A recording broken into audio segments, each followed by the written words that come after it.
Kia ora, talofa, namaste, haere mai, and welcome to this week's episode of the Niche Cage Variety Show. We are from the Niche Cage, the niche-cage.com, where you can read all sorts of bits and bobs about Aotearoa sport. Obviously, we are all over the football ferns. We're all over the New Zealand Warriors as well. And our subscriber pod recorded earlier this morning on Tuesday morning was breaking down Warriors footy and Football Ferns footy as well.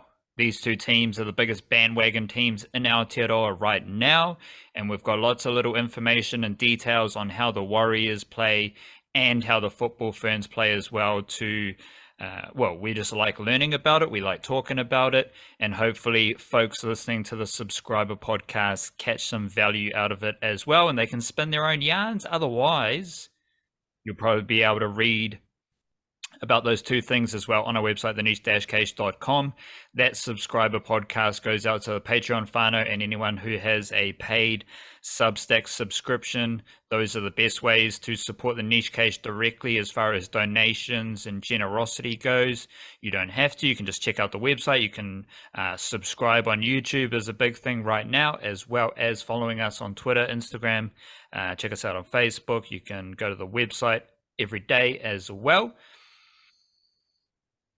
Patreon.com/our niche cage. That's a monthly donation. You can also sign up for the paid Substack subscription, although you don't have to, because we send out our email newsletter via Substack every Monday and Friday. That is completely free. You get all the Niche Cage content, the links to the latest website yarns, all the podcast information, as well as specific yarns written for every email newsletter dispatch. So that's available via Substack. The links are in the description box. And my Monday yarn had a whole lot about Lee Kasparek being one of the greatest White Ferns bowlers ever, and then she didn't do much in the second T20 International, so that was a bit of a bummer. However, there was the Aotearoa Kiwis depth guide, which breaks down all the upper echelon Aotearoa Kiwis players that are in the mix to play for Aotearoa Kiwis. And that is important because I've got a note about it later on in the variety show. But those are the type of things you can catch in our email newsletter. Lots of different rankings, lists, yarns, insights, bits and pieces of information. And yesterday was the Monday newsletter, so I imagine Nico the Wildcard had his domestic football wrap as well. So those are big things. We've got the website, we've got the podcast, we've got the email newsletter twice a week, and we've got opportunities for you to support us directly with an extra subscriber podcast as well. Busy show ahead today. We need some mindfulness first. We do. And today's mindfulness is going to be left up to, we'll leave it up to the gods to figure it out. I'm just going to ask you to pick a number between 1 and 80. Inclusive, and I'll give you the opening stanza from the old Tao Te Ching from that number. 77. Right near the end. 77 is the Tao of heaven works in the world like the drawing of a bow. There you go. The top is bent downward, the bottom is bent up, the excess is taken from, and the deficient is given to. It's getting a bit technical as it carries on, but you know. I don't know what it means, but I appreciate it. Shout out to the Tao Te Ching. Unless you've This is why the master gives, expecting nothing in return. She does not dwell on her past accomplishments and does not glory in any praise. It's just about how seems to be just about how the world gives and takes, basically. I guess that's how a bow works, isn't it? You got to draw it back and then, you know, increase the tension and then release it and then blah, blah, blah. Like I said, we left that one up to the gods and they weren't that, there could have been better, better phrases that we might have got something from, but maybe that's the lesson in itself. And we keep it moving. We give and we take. What is your leading Aotearoa sports banger from the weekend or Monday? Yeah. Or Monday night at 5:30 p.m. in Napier, where the Football Ferns took on Vietnam and they won. Snapped a well, what were we up to? I think a 10-game there streak without a win. It was their first clean sheet. It was a 2-0 win, first clean sheet for about a year. Um, Good stuff. It was an important win. It could have been by a lot more, but I think the thing that matters is that the Football Ferns got that confidence. They scored multiple goals. They dominated throughout, frankly, particularly in the first half where they created heaps of chances. I think they had 17 shots to 1 or something at halftime. Something along those lines, as I say, should have scored more goals, but that's not where they were. This is a team that's been struggling to score any goals. They didn't have that confidence. They just needed to get a win. They needed to show that they could get um, reward for their efforts, and that they did. I will say, Vietnam sucked. They were terrible in the first half. Better in second half. They came out of the second half like they'd got a rollicking from their coach. So I think they improved a little bit, got a bit more. Managed to get over halfway a couple of times, which is good. First half, though, looked very much like a team hailing from a nation with a pretty tropical climate who were trying to get it done on a Monday night in wintertime Napier. It's frankly exactly what they were, come to think of it. So that stacks up. But that Vietnam team will be a pretty similar test to what the Football Ferns will face against the Philippines. You know, a country from a similar part of the world are going to play a very similar style of football. You see a lot of this before World Cups where teams will organize a friendly game against a country very close or very similar to the ones that they're going to play in order to give themselves like a little little test run. And Vietnam are going to be at the World Cup, which is their first ever World Cup appearance. They have qualified. It might not be that much fun because their first game is against the USA at Eden Park. So if you want to see some goals, the Football Ferns just dominated the Vietnam and didn't quite put them away like they could have. USA will put away those chances. So that one might hit double figures if Vietnam don't turn up a little bit stronger than they did here. But a good good showing of boosting confidence ahead of that Philippines clash in particular, which is the most winnable game that the Football Ferns have at this World Cup, the most winnable game that the Football Ferns have ever had at a World Cup. They'll never get a more winnable game than that. Now they go out there and try to win it. They've shown that they can do it by playing the way that they did here. So the other thing that they showed was a 4-3-3 formation, which was nice and funky because you knew they had to have been working on something during their 2 months training camp, longer than 2 months, in fact.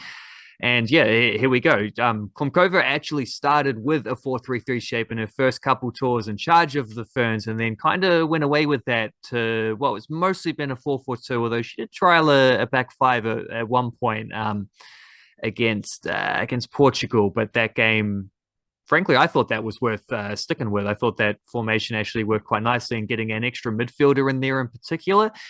However, the result of the game was a bit of a disaster. They lost 5-0, and a lot of that was just not from the formation. It was from mistakes, just individual mistakes within that. But, you do what you got to do. They've worked back around to a 4-3-3, which still gives you that third center midfield option, but you also get 3 players up front in that line. That worked really nicely. I think Jackie Hand and Indy Riley as quite direct options, dribbling, running with the ball. Not super speedy, but quick compared to other New Zealand players, at least. Paige Saxel excluded. So that seemed to work nicely. They had some combinations. They were getting the fullbacks forward. They were swinging in crosses. They were targeting their set pieces. It was all good stuff. Rhea Percival made a huge difference coming back and just being that assured option. Big experience in central midfield, just doing her Tottenham Hotspur stuff for the Ferns. Defense, frankly, never looked troubled. Got exactly what they needed out of that game. It was their last warm-up game prior to the World Cup, which starts in 10 days. It starts in 9 days now because we're a day removed from that game. Just what they needed. Now it's on to the World Cup itself, the big task, the one that matters, My leading banger is something to do with the Warriors. And the New Zealand Aotearoa Warriors, they had 2 wins over the Parramatta Eels. In the NRL, they had a good win over the Eels. Eels were weakened due to state of origin. And the Warriors were able to do what they wanted to do. A lot of really intricate passing. We talked about it in the subscriber podcast. Wade Egan's passing, middle forward passing, outside back passing. They were powerful. The outside backs were powerful, especially bouncing back after the Rabbitohs game. But in New South Wales Cup, one thing stood out for me, and this is the most important thing anyone needs to know about the Warriors right now, is you've got everything great happening in the NRL. Warriors are a winning NRL team. They're playing funky footy. They're pretty good defensively. It's like a it's a Warriors paradise for Kiwi sports fans. Like everything you've wanted the Warriors to be in the NRL right now, they are that. But the New South Wales Cup Warriors are also really good, and there was a set of 6 in their win over the Eels that really caught my eye. First of all, they scored a try. They scored a few tries against the Eels, but they scored a try, and then the Eels kicked off to the Warriors. And the set of 6 went like this. Eddie Iramia, SG ball player, taking a hit up. Absolute beast, charging downfield, running it straight. Next hit up, Jacob Laban, also eligible for SG ball. He takes the next hit up. After that, Zion Mai'uu, he's only 20 years old and he's played every game in New South Wales Cup as starting prop, one of the best starting props in the New South Wales Cup. He takes the third hit up of that set of 6.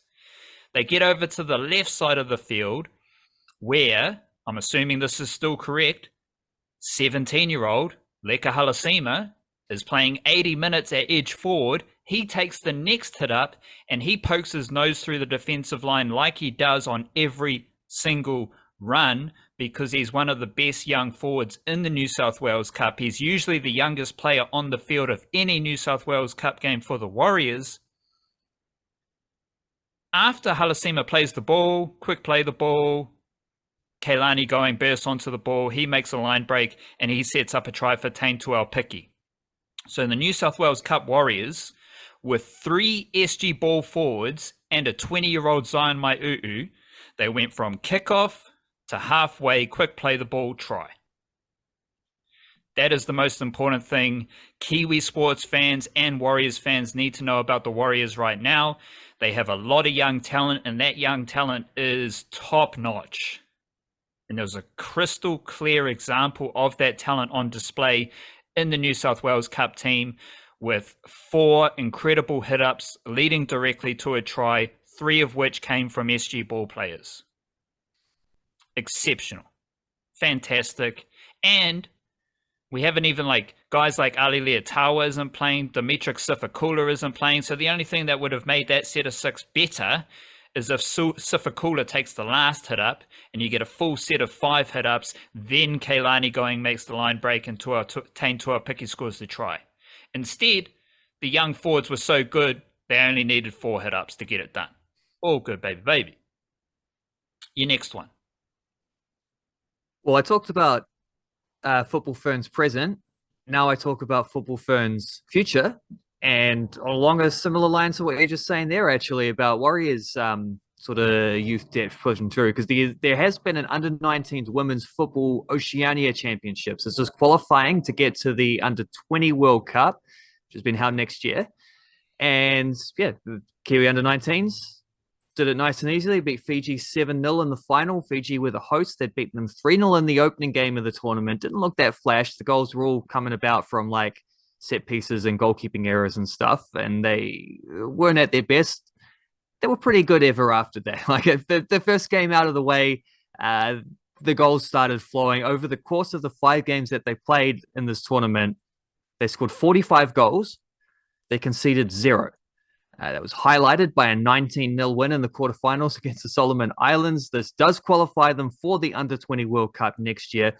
Funky twist of the squad is that it felt like they had attack and talent to burn, but when they also, in some of the latter stages, when they wanted to rest their 2 centre-backs, they were having to put a midfielder there or a fullback sitting in field as a CB, which is weird because normally the standard New Zealand football kind of team dynamic is that you're stacked in defense and a little bit short on options in attack. This was the flip side of that. They were stacked in attack and they were short on options in defense. Didn't help that they were only allowed to pick an 18-player squad for this tournament.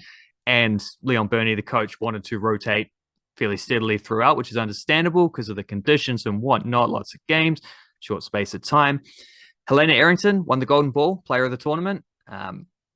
Very silky midfielder, currently involved with the Wellington Phoenix Academy. Extremely talented player. She is. Helena Errington is a top tier Kiwi football prospect, the standout of the squad. Ruby Nathan also won the Golden Boot. She scored 7 goals across the tournament. 5 of them came in one game, which I think was that Solomon Islands win.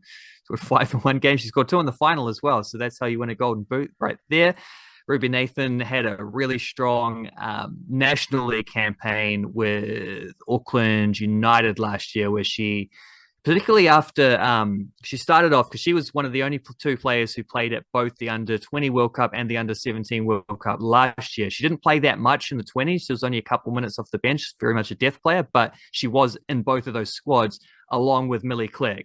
And she was also teammates with Millie Clegg for Auckland United. And they had a good combination the first couple of games, but then Clegg goes to the Wellington Phoenix, and Nathan kind of just takes over for Auckland United, in particular with a bunch of assists. Big Welly Nix contingent in that squad. Lots of Phoenix players from that academy. And although that's a little bit of a sneaky thing to say, because the women's academy team is only a couple years old. So you get like players who are in the academy now were also playing for like, like YBOP 2 years ago, or in the case of like Manaya Elliott, or a few of these things, like players have been recruited from around the country. So it's not just all Wellington Phoenix players who've been in the Phoenix system for like 3 or 4 or 5 years, as you get with the men's teams now with a lot of Phoenix players. But yeah, bottom line, another Aotearoa team went to an Oceania football competition and won a trophy, or won the trophy. And this team, this under-19s women's football team, did it about as emphatically as any Kiwi team has done for several years. 45 goals scored, 0 conceded across 5 games. That's how you do it. The White Ferns have also had a T20 series victory over Sri Lanka, and this basically reflects White Ferns cricket at the moment. They're a far better T20 team than they are an ODI team, and I think the strengths of this White Ferns group specifically is power, and I think that power is better suited to T20 cricket against nations like Sri Lanka. That's how things have rolled out so far. Run scoring in the T20 series, we have... run scoring in the T20 series, Amelia Kerr and Susie Bates have done most of the run scoring, and Amelia Kerr's scoring at a strike rate of 110 after a really impressive ODI series. So Amelia Kerr's batting is a thing to keep track of because she is one of the best batters in the world right now. However, the White Ferns dismissed Sri Lanka for less than 120 in both games. And the only bowlers who have taken, the Leah Tahuhu she was the leading wicket taker. She took 4 wickets in the second ODI, and Eden Carson has 3 wickets across the series as well. So the 2 bowlers with the most wickets are Leah Tahuhu and Eden Carson. Leah Tahuhu was also the best bowler in the ODI series. So Leah Tahuhu right now, she is the best White Ferns bowler. And also Eden Carson, she wasn't as good in the ODI series, but you get Eden Carson in T20 cricket, and she is exceptional, one of the best fielders on the park, and she now has a T20 international record of 20 wickets at an average of 11.6. So watch out for Eden Carson, Leah Tahuhu just doing her thing, and of course the powerful batters doing most of the run scoring. And it's pretty good result there for the White Ferns, although it is to be expected in their better format against Sri Lanka. But you got to get the job done and build that confidence, which is what the White Ferns did. Another Kiwi Sports yarn coming up. And that Kiwi Sports yarn is some intrigue about the NBL as we head into the final round of the regular season. The Auckland Tuataras win streak snapped, gone, broken. 10 games they got to. It is a win streak that began with a victory against the Hawke's Bay Hawks, in which I think they beat them by about 30 points. They absolutely thrashed them. It's ended with a defeat against the Hawke's Bay Hawks, bringing it right around full circle there. It was a rare game in which Rob Lowe was limited to a mere 11 points, 11 rebounds. Still got that double-double, but he did shoot under 50% from the field. Great job from Hawke's Bay, frankly, to limit him. Meanwhile, Dodona Okawa, classic, 28 points, popping up with a bunch of 3-pointers. Okawa also, a couple of clutch shots in there. He he only played about 4 minutes in the previous game, and I think they said it was like a disciplinary reason. It's obviously been a tough season for the Hawks, who have been very much under expectations, but that is how you respond to that. Nice emphatic performance in a great win, which frankly puts the Hawks back not just in contention, puts them back in a great spot in order to make the top six. They are sitting sixth right now, although the Nelson Giants are 2 points behind them, which is what you get for a win, and do have a double game week coming up. So they play Thursday, and then they also have the game later in the week. So they could be level on points with the Hawks at the end of the final week, and then you come into head to head and whatnot. This defeat doesn't mean anything for the Tortada because I'm pretty sure they're still going to finish top anyway. I'm a little confused about some of the tiebreaker stuff, but from what I gather, it's head to head, but then it's head to head points differential, in which case they are ahead of, they've already got the tiebreaker of both Otago and Franklin, which means that no one can catch them, which means that the Tortada are finishing first regardless.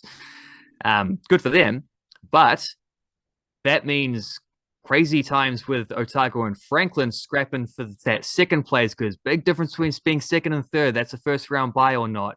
With 1 round to go, we also can say goodbye to Manawatu, Southland, and Taranaki. They're all eliminated, can't make the top six. Wellington States, on the other hand, who just beat Manawatu, put 123 points on them, I think it was, just blew them out of the water with one of those offensive extravaganzas as they're so good at. And enough of an extravaganza that it didn't matter that they keep not being able to get stops. So you just blow them out and they can't keep up with you. There you go. You can win that way. Instead, Wellington is sitting fifth. They're going to make the top six. I think there is a possibility they could drop to sixth itself, but they should be all right from there.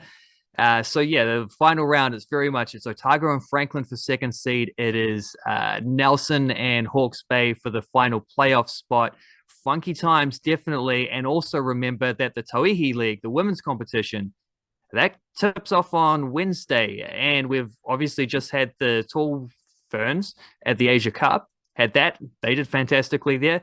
Got Tall Blacks World Cup efforts coming very soon as well. So it's very, very exciting times for Kiwi basketball, let alone all that other stuff that's always going along with, NBL contracts and Steven Adams coming back to fitness for the Memphis Grizzlies, hopefully. And Sam Wardenberg over at Summer League, hopefully going to get some minutes later this afternoon. Too early for me to be able to say, but yeah, big times for Kiwi basketball.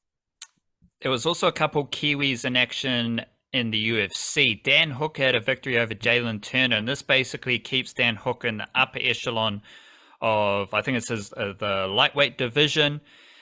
He was in a weird spot where he could have become like a guy who fights the up-and-comers. Like, he gets into a bit of journeyman territory, but the win over Jalen Turner was Dan Hooker at his finest. And as long as Dan Hooker's fighting like that, he's going to be fighting in the upper echelons. He's going to put on really good fights for the UFC. He's going to take on anyone, and he's just going to get busy as one of the best scrappers in the world. And I think Dan Hooker's now got back-to-back wins, and he joins...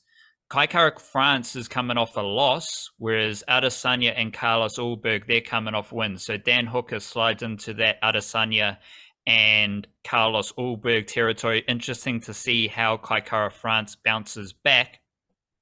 Obviously, Alex Volkanovski had a victory in the title bout, and he's a training partner of CKB. There's something interesting brewing as well. Now, with Israel Adesanya, this is going to get incredibly weird. So I'm just warning everyone, stay tuned. Things are going to hit the fan. The proverbial poo is going to hit the fan with Adesanya's possible matchups coming up, because he got in the cage and he was facing off against Dricus du Plessis, he's from South Africa. He represents South Africa. There's a bit of a situation going on there. Who's really from Africa? Who represents Africa? Between him and Adesanya. Adesanya got in the cage and was dropping N-bombs straight in his face. As half Pākehā, half Palangi people, we can't have any opinion on Adesanya using the N-word. Like, it's his word to use however he wants to use it. I actually found I found it pretty kind of cool, actually, because it was like real 50 Cent energy, like 50 Cent, get rich or die trying. Like, I just got that vibe. Like, Adesanya was just in his face, like straight up bully mode. And the only thought that was running through my head was like, this feels like 50 Cent Get Rich or Die Trying energy. And I love that album, and I kind of actually like Adesanya's energy, his vibe there, but it's going to get weird. Like in the current climate of the UFC, Adesanya versus du Plessis will get weird. So folks need to stay tuned for that. But maybe they don't fight each other. Maybe Adesanya doesn't fight du Plessis. Maybe Adesanya's next title defense is against this guy called Sean Strickland, who was a neo-Nazi. And that would also be incredibly weird, right? So either way, Adesanya is at the center of some really weird UFC fights.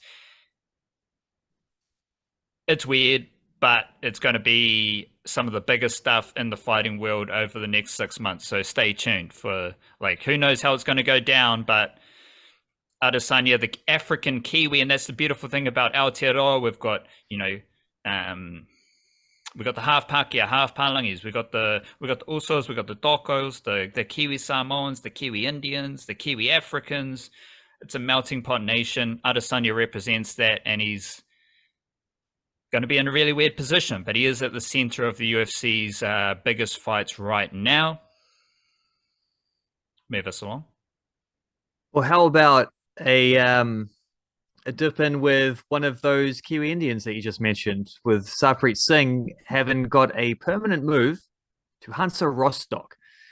This is an interesting little transfer, because I think obviously we're in peak transfer season at the moment. There's probably I did a spotlight on, I think it was Max Crocombe last week, do a spotlight on Sarpreet Singh getting a big transfer. This one needs a little bit more explanation though, because obviously he's gone from Bayern Munich to Hansa Rostock. It is a second division club, so he's staying in the second tier. It's not the Bundesliga move he might have hoped for, or that we might have hoped for.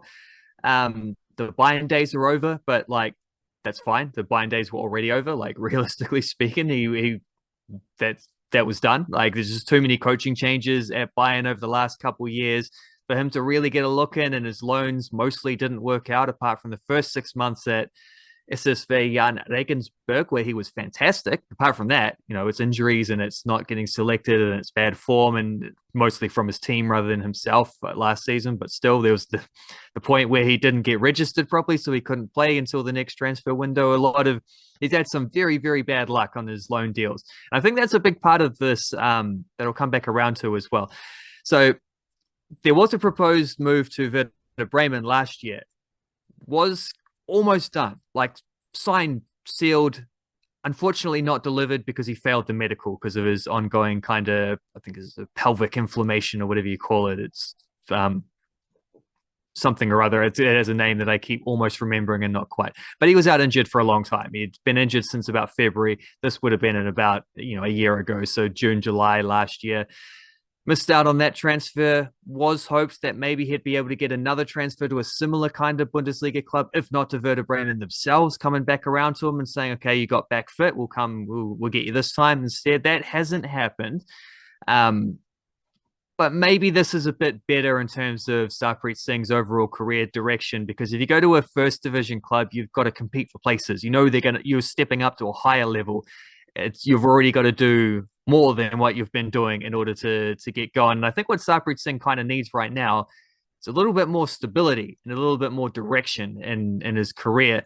He's signed a 4-year contract at Hansa, so he's staying second tier, but it's a 4-year contract, so he doesn't have to worry about that kind of thing. Basically, ever since he's moved to Germany, every season it's been him competing for either a spot in Bayern Munich's first team, which would have probably required him signing a new contract, or it's competing for a new contract to transfer elsewhere by impressing on loan kind of thing. Doesn't have to worry about that now. He's got a 4-year contract, and that settles him at a level where he has dominated before, and he knows he can do so. He doesn't have to step it up. He knows exactly how the second league works. He's bossed it in the past. So this is a sneaky one, because it's definitely less glamorous than being a Bayern Munich player. He can't claim that anymore. But in all practicality, he hasn't really been a Bayern Munich player for 2 years. that ship had sailed. As for the Bundesliga, well, I mean, those scouts, they know his name. They get cracking like he did in the first 6 months for Regensburg, and he probably won't be finishing that Hansa contract in the second tier one way or another. He might get promoted, he might get transferred elsewhere, but I think those two words, stability and direction for Sarpreet Singh, that's probably what he needed right now in his career. And I think this is what he will get from playing for Hansa Rostock. He's had to sort of park a little bit of the ambition and not going to top tier, but also this will get him back on track, pretty sure. Will Young is back on track in the Kiwi County Tour. He returns to County Championship cricket. He's joined Nottinghamshire for a 3-game stint, and he's currently playing against Surrey, who have Tom Latham. I didn't see Daryl Mitchell or Matt Henry in their respective teams, so we'll keep track of what's happening on the Kiwi County Tour. But Will Young, he is back in County Championship cricket, and that is relevant because the last 2 winters, he's hit centuries. He hit 2 centuries for Durham, and he hit a century as well as 4 50-plus scores last winter for Northamptonshire. So ideally, Will Young hits another century, 3 winters, 3 centuries. Well, he's got 3 centuries already. That would be 4 centuries at least, but 3 winters with centuries in County Championship cricket would be excellent for Will Young and his continual development. Chasing a Black Caps ODI World Cup first 11 spot, might I add. What's your last thing here? The last thing is that in amongst a very busy time for Kiwi football at the moment, there was a sneaky one that might have been missed by a few people late last week in which Lukas Kelly-Hield signed a senior contract with the Wellington Phoenix. He's been in the academy for several years. His twin brother's also in the academy. His twin brother Albie is the goalkeeper for the Wellington Phoenix reserves. Lukas Kelly-Hield is a 1.98 centimeter tall center back / left back. Really tall. You can see why his brother's a goalkeeper, but he is more of a ball playing defender. Was at the last under-20 World Cup. Started not all their games, but he started, I think, sort of 3 out of 4. Usually playing as the third center back and a back 3, or I think he played when they played back 4, he was at left back. He's done the same stuff for the Wellington Phoenix Academy, moving up the grades. I was a little bit surprised in that. I thought there might have been a couple other guys ahead of him on the things, but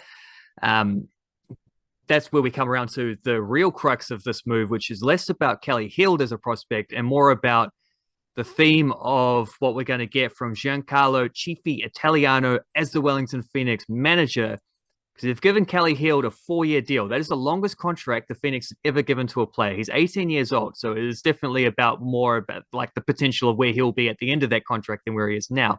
But Cifi has said from the outset, I'm going to give younger players chances. I trust this academy. We've seen Central Coast win the A-League by backing their own academy players. His Phoenix team, he wants them to have that same direction. Money where your mouth is. He's just given the longest contract the team's ever given to a guy from the academy team. So there you go. It's exactly what he's saying is going to happen. And sooner rather than later, there'll be an FFA Cup game as well, or Australia Cup, the Aussie Cup coming up, which normally features a lot of young players. I think we can guarantee we'll see Lukas Kelly-Hield in that game. And I suspect that he won't be the last one to sign a senior contract from that academy team before the season starts as well. Still got 5 more spots to go. Only one of those is an import. So probably about 4 more locals to come. I reckon we'll get at least, if not 2, at least 1, if not 2, further academy players getting that boost, let alone someone like Finn Sermon, Sam Sutton. These guys probably going to play bigger roles this upcoming season. Chiefy's doing what he told us he would. What's your last spot? I did do that Aotearoa Kiwis depth guide in the Monday newsletter, so check that out for a full banger coverage of Aotearoa Kiwis depth, which may become a big yarn on our website this week. Aotearoa Kiwis depth is so good. It's all upper echelon. It's prestigious. There's veterans with a lot of mana, and it's really hard to crack Aotearoa Kiwis squads right now. So I kind of chuckle when people chuck up like random youngsters with weird eligibility or who have just played a couple NRL games. Like, that's not good enough to play for Aotearoa Kiwis anymore. You need to be one of the best players in the NRL just to be in the mix. And the only youngster in the mix is Matthew Timoko, because he plays a lot of high quality footy and he absolutely carved up your Dragons. He is exceptional. I've mentioned his stats a few times this year. He's gone up to 163 meters per game. He was 110 meters per game in previous seasons. He's already got 10 line breaks this season after 9 line breaks all season last year. 26 games last season, 17 games already this season. Matthew Timoko is one of the best centers in the NRL. And that puts him in as a youngster in the Aotearoa Kiwis mix. He's the only youngster in the Aotearoa Kiwis depth guide. Well deserved. By far the best youngster playing NRL footy from Aotearoa. I believe he's an Otahuhu Junior who jumped around a few clubs as well in Auckland. Let's get a bit funky. I need some musical jam in my veins. We've got a new track from Tikahu with Delaney Davison. Excuse my pronunciation here. I nuku moi moa is their track, their little collaboration. And also another song from Geneva AM, Iho. Just some sultry Aotearoa waiata for you to check in with. Beautiful stuff, your musical jam. Well, in a similar vein, probably a little bit less sultry and a little bit more of a sort of indie alternative kind of angle. You got new singles from Jasmine Mary, who I think also has it's either an EP or a full-length album that's just come out as well. So the song is off of that, or it's, if not just come out, it's coming out soon. That one's very cool. And also Juno Is, I think it's pronounced Juno Is, who is I think she's from down south somewhere, like Dunedin or Christchurch or something. Another songwriter, very catchy, a little bit more of a kind of, a little bit more of a summery vibe to those ones, I think. Both very good tunes. Both were in our playlist, the 27 FM playlist this week as well. Good music. Good, lots of good music. Who is your favorite football fan right now? Because I reckon Jackie Hand is one of my leading contenders. Same. I especially like Jackie Hand because one reason I'm quite attached to Jackie Hand's career is because no one else really covers there's a lot of people who, well, not a lot, but there's a few people who do like, who will also scout the Flying Kiwis type videos. Only we're the only ones calling Flying Kiwis type stuff. But for the All Whites in particular, so Moses Dyer scored a goal. I'm not necessarily the first person to retweet that kind of thing. Jackie Hand, I usually am. Like no one else seems to cover that particular one to as much. And one of the people who always gives it like or retweet on Twitter or Facebook or whatever, or wherever, is Judy Hand, her mum. So I always like that little touch. There's quite a few players' parents, actually, in particular for football, who seem to get involved with stuff. So Jackie Hand is a player I've really enjoyed watching. Is she like a first 11 starter with this 4-3-3 formation? Probably, although you have to fit Liv Chance in there somewhere. And I don't know if that means Hand plays on the right and Chance comes in on the left, or if it means Chance plays in midfield, maybe in place of, say, Bessie Hassett. We'll see how that goes. It could be that Hand drops to the bench because there's two good left wingers and they're both seen as left wingers, but we'll see. Other favorite players, definitely for different reasons, would be Rhea Percival and CJ Bott, because if you like people who just smash folks in tackles, there's your two best options right there. And everyone likes that. I don't even need to ask. Everyone likes that. CJ Bott and Rhea Percival love a good yellow card. They love a late challenge. But you definitely know that they're there, which is important for a team like the Football Ferns. And keeping with our subscriber pod crossover between the Football Ferns and the Warriors, maybe they're a bit of Maratania Corey Mitchell Barney. Yeah. Bit of that mana for your team. Big up yourself. Stay tuned for all things niche cash. Love yourself, Kia Cars. Stay beautiful. Church.